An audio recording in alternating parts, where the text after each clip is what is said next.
আসসালামু আলাইকুম রহমতুল্লাহি ওয়া বারাকাতুহু। আশা করি সবাই অনেক অনেক ভালো আছেন এবং সুস্থ আছেন। আমি জানি না যে এই ব্যাপারটা আপনাদের হয় কিনা। চিন্তা করুন তো, আপনি অনেক মসজিদে নামাজ পড়েছেন, তবে কিছু কিছু মসজিদে নামাজ পড়ার ফলে আপনার তাসির হয়, অর্থাৎ আমার মধ্যে এমন ধরনের অনুভূতি হয় যে আপনি আল্লাহ তাআলার অনেক নিকটবর্তী হয়ে গিয়েছেন। আপনার মধ্যে কবরের ভয়, মৃত্যুর ভয়, আল্লাহ তাআলার সান্নিধ্য পাওয়ার আকাঙ্ক্ষা, নবীজির সুন্নতের প্রতি মহাব্বত, মোনাজাতে কান্না, এইগুলো আসে। কিন্তু সব মসজিদ এরকম হয় না। এটা কি কখনো হয়েছে আপনার? হ্যাঁ, আমার হয়েছে। আমার অনেক সহপাঠীর হয়েছে, আমার অনেক কলিগের হয়েছে এবং আমার অনেক ওস্তাদেরও এটা হয়েছে। আসলে ব্যাপারটা কেন? ব্যাপারটা হয়েছে, যে সমস্ত মসজিদের মধ্যে প্রায় হারাম টাকা নেই, যে সমস্ত মসজিদের মধ্যে টাকাগুলো হালাল থাকে, হালাল টাকা পয়সা দিয়ে মসজিদ তৈরি করা হয়েছে, সেই সব মসজিদে এই ধরনের তাসির হয়। দেখবেন, অধিকাংশ ক্ষেত্রে যে সমস্ত মসজিদগুলো জাঁকজমক কম, যে সমস্ত মসজিদে লাক্সারি কম, সেই সমস্ত মসজিদে নামাজ পড়লে একটা আন্তরিক অনুভূতি তৈরি হয়, একটি শান্তি অনুভূত হয়, আমলে মজা পাওয়া যায়। এর কারণ হচ্ছে, হারাম এমন একটা জিনিস, ওই হারামের প্রভাবে মানুষের কলবের উপরে একটা প্রভাব পড়ে, মানুষের বায়োলজিক্যালও একটা ইফেক্ট আসে, যার কারণে সে ইবাদতের মজাটা হারিয়ে ফেলে।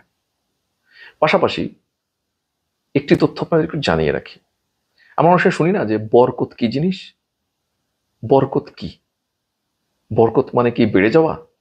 বরকত মানে কি বৃদ্ধি পাওয়া? আসা যাক, বরকত কি আপনাদেরকে একটু বুঝিয়ে বলি। বরকত হচ্ছে কোনো জিনিসের যে পারপাস, সেই পারপাসটাকে সঠিকভাবে সার্ভ করতে পারা বা সেই পারপাসটাকে অ্যাকুয়ার করে নেওয়া, মূলত সেটাকে বরকত বলে। বরকত মানে সর্বক্ষেত্রে বৃদ্ধি নয়।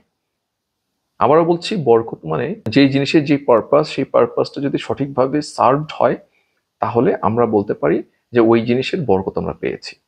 উদাহরণস্বরূপ দিচ্ছি, খাবার। এবং খাবারের বরকত কি?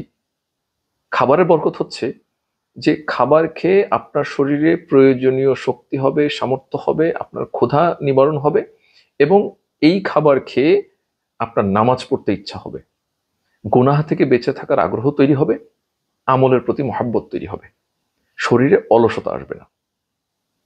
যদি এই এই ব্যাপারগুলো খাবার খাওয়ার পরে আপনার মধ্যে আসে, তাহলে ওই খাবার বরকতি খাবার। খাবার খেয়ে শরীর ফুলে গেল, শক্তি পেলেন কিন্তু ঘুম আসলো, নামাজ পড়তে পারলেন না, ইবাদত করতে পারলেন না। খাবার খেয়ে আপনার শরীরের ভিতরে রাগ হচ্ছে, হিংসা হচ্ছে, এইটা খাবারের বরকত না।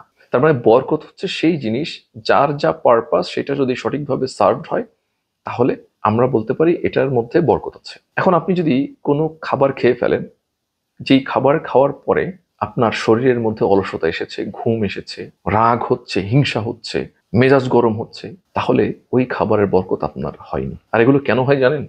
হারাম খাবারের কারণে হয়। হারাম খাদ্য এমন একটা ব্যাপার যার মাধ্যমে ইবাদত কবুল হবে না, সেটা তো রাসূল সাল্লাল্লাহু আলাইহি ওয়াসাল্লামের হাদিস দ্বারাই প্রমাণিত। আপনি স্ক্রিনে যে হাদিসটি দেখতে পাচ্ছেন, নবী করিম সাল্লাল্লাহু আলাইহি ওয়াসাল্লাম বলেছেন, হারাম খাদ্য পানীয়র মাধ্যমে মানুষ যে ইবাদত আমল করে, এগুলো আল্লাহ তাআলার কাছে পৌঁছায় না। আচ্ছা, ভুলে যান ইসলামিক যে আমার থিওরিটিক্যাল ব্যাপার স্যাপার, আমি বায়োলজিক্যাল যে সমস্যাটা হয় সেটা আমি একটু বুঝিয়ে বলার চেষ্টা করি। হারাম খাবারের প্রভাবটা কেমন, আপনি আপনাকে দিয়েই প্রমাণ করতে পারবেন। একজন ব্যক্তি, সে যদি রেগুলার হারাম খাবার খেতে থাকে, তাহলে দেখবেন ধীরে ধীরে ধীরে ধীরে ধীরে ধীরে সে আমল থেকে দূরে চলে যাবে, তার আমলের প্রতি আগ্রহ হারিয়ে যাবে, সে পৃথিবীর সকল কাজে আগ্রহ পাবে, স্ট্যামিনা পাবে, প্রাণবন্ত থাকবে, চঞ্চল থাকবে, কিন্তু নামাজের ক্ষেত্রে তার অলসতা আসবে। যে কোনো কারণে তার নামাজ মিস হয়ে যাবে, আমল মিস হয়ে যাবে। ধীরে ধীরে সামান্য কারণে একজনের প্রতি এমন রাগ হয়ে যাচ্ছে যে সে তাকে ক্ষমা করতে পারছে না। কিছু ক্ষেত্রে হিংসা তৈরি হয়ে যায়, ক্রোধ আক্রোশ তৈরি হয়ে যায়। কারণ খারাপ খাবার খেলে শুধু যে আমল নষ্ট হয় তা না, সরাসরি কলবের উপর প্রভাব তৈরি হয়।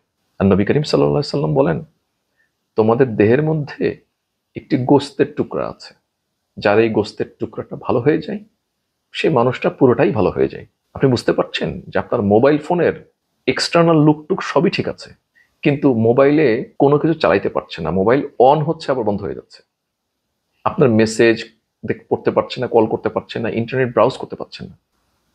সমস্যাটা কি বুঝতে পেরেছেন?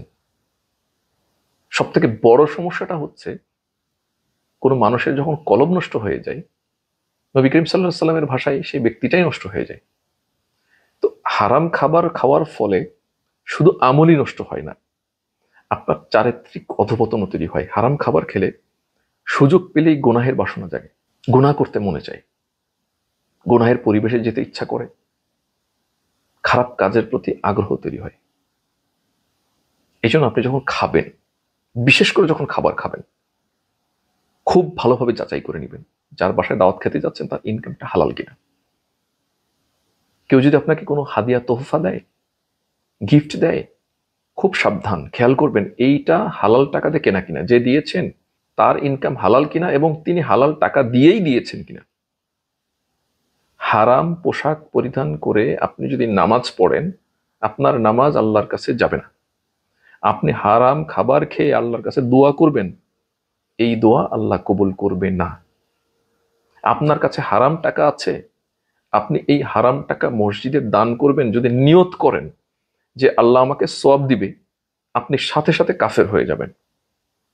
কারণ হারামকে হালাল মনে করলে কাফের হয়ে যায়। তাহলে আপনার ইনকাম তো হারাম, আল্লাহ যেটাকে হারাম বলেছেন সেটা হালাল করার পদ্ধতি তো নাই। আল্লাহ যেটা বলেছেন হারাম সেটা হারামই, এখন সেই হারামকে আপনি হালাল মনে করছেন। অন্য মানুষ রিক্সা চালিয়ে কষ্ট করে বিজনেস করে হালাল পন্থায় যে টাকাটা সে আয় করেছে, সেই টাকাটা দিয়ে সে যেরকম আল্লাহর কাছে সওয়াবের আশা করে, আপনি আপনার হারাম উপার্জিত টাকা দিয়ে সওয়াবের আশা করছেন, তাহলে তো আপনি তাদের মতোই আপনার টাকাটাকে হালাল মনে করলেন। খুব সাবধান, হালালকে হারাম মনে করলে, হারামকে হালাল মনে করলে মানুষ কাফের হয়ে যায়। খুব সাবধান। এই জন্য আজকে থেকে আপনাদের প্রত্যেকের প্রতি আমার একটা অনুরোধ থাকবে, আপনি যখন কোনো খাবার খাবেন তখন খেয়াল রাখবেন এই খাবারটা হালাল কিনা। আপনি যখন কারো বাসায় দাওয়াতে যাবেন, কারো বাসায় খেতে যাবেন, কারো ট্রিট নিবেন, অবশ্যই খেয়াল রাখবেন যিনি আপনাকে ট্রিট দিবেন, খাবার খাওয়াবেন, আপনাকে আপ্যায়ন করবেন, সেই ব্যক্তির ইনকাম হালাল কিনা। কোনো ব্যক্তি যদি আপনাকে কোনো গিফট দেয়, তাহলে আগে খেয়াল করবেন ওই ব্যক্তির দেওয়া গিফট হালাল কিনা, হালাল টাকায় কেনা কিনা। কোনো ব্যক্তির ইনকাম যদি হারাম হয়, তার কোনো গিফট, কোনো হাদিয়া তোহফা আপনি যদি গ্রহণ করেন, সেটা যদি আপনি ব্যবহার করেন, এর মাধ্যমে আপনার সমস্ত বরকত নষ্ট হয়ে যাবে। ধরুন একজন অবৈধ ইনকাম করে আপনাকে একটা পোশাক দিয়েছে উপহার স্বরূপ, হতে পারে একটা পাঞ্জাবি বা একটা জুব্বা, একটা পাগড়ি, একটা আতর, হোয়াটএভার। কিন্তু আপনি যদি এটাকে শরীরের সাথে লাগিয়ে আমল করেন, ওই আমল আল্লাহর কাছে যাবে না। এই জন্য খুব সাবধান। হারাম শুধু হারাম না, হারামের একটা দীর্ঘমেয়াদী, সুদূর প্রসারী, ভয়াবহ, ডিপেস্ট প্রভাব আছে আমাদের বায়োলজিক্যাল বডির উপরে। তাই আপনার সন্তানকে কেউ কিছু কিনে দিলে, আপনাকে কেউ কিছু গিফট দিলে, কোনো কারো বাসায় দাওয়াত খেতে গেলে, কেউ আপনার বাসায় কোনো খাবার নিয়ে আসলে, খুব সাবধান, খেয়াল করবেন হারাম ইনকামের টাকা দিয়ে এই সমস্ত জিনিসপত্র যেন আপনার বাসায় না ঢোকে, if you are a true Muslim. কারণ হাগু যেরকম খারাপ, স্টুল যেরকম আপনার কাছে খারাপ, পশু পাখির, মানুষের মলমূত্র যেরকম খারাপ, খেতে পারেন না, একজন মুমিনের কাছে এই হারাম এর থেকেও অপছন্দনীয়। কারণ আল্লাহ তাআলা যা কিছু অপছন্দ নিষিদ্ধ করেছেন, একজন মুসলমানের কাছে সেগুলো অপছন্দনীয় এবং নিষিদ্ধ। আপনি আল্লাহর থেকে তো কাউকে বেশি মহব্বত করতে পারবেন না, আপনি পারবেন না, আপনার করাও ঠিক হবে না। আমাদের সব থেকে প্রিয় আল্লাহ, আমাদের সব থেকে প্রিয় নবী করিম সাল্লাল্লাহু আলাইহি ওয়াসাল্লাম, হারাম ইনকাম আপনার আব্বা করলেও ম্যান্ডেটরি খাওয়া পড়া ছাড়া, যে আপনি তো আগে তো বাঁচতে হবে ভাই, যে আপনার আব্বা, আপনি জানতে পারলেন যে আপনার আব্বা পূর্ণ হারাম ইনকাম করে, এই মুহূর্তে শুধু বেঁচে থাকার জন্য যেই পরিমাণ খাওয়া দরকার, পোশাক দরকার, সেইটা গ্রহণ করে দ্রুত চেষ্টা করবেন এই হারাম থেকে বাঁচার জন্য। এইখানে কোনো খাতের নেই। আর যদি অপশনাল থাকে যে দাওয়াত, একজন হারামখোর আপনাকে দাওয়াত দিয়েছে, আপনি সেই দাওয়াত গ্রহণ করতে যেতে পারবেন না যদি সে তার হারাম টাকা দিয়েই আপনাকে দাওয়াত খাওয়ায়, আপনাকে ট্রিট দেয়। একজন হারামখোর, সে আপনার যত আপন আত্মীয় স্বজন হোক না কেন, যদি আপনাকে কোনো গিফট দেয়, হাদিয়া তোহফা দেয়, আপনি এটা গ্রহণ করতে পারবেন না। কারণ you can not prioritize a human being rather than আল্লাহ তাআলা।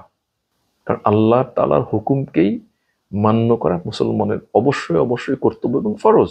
তাই সাবধান, আত্মীয় আত্মীয়র জায়গায়, কিন্তু ধর্মকে বিসর্জন দিয়ে নয়, আল্লাহর হুকুমকে অবমাননা করে নয়।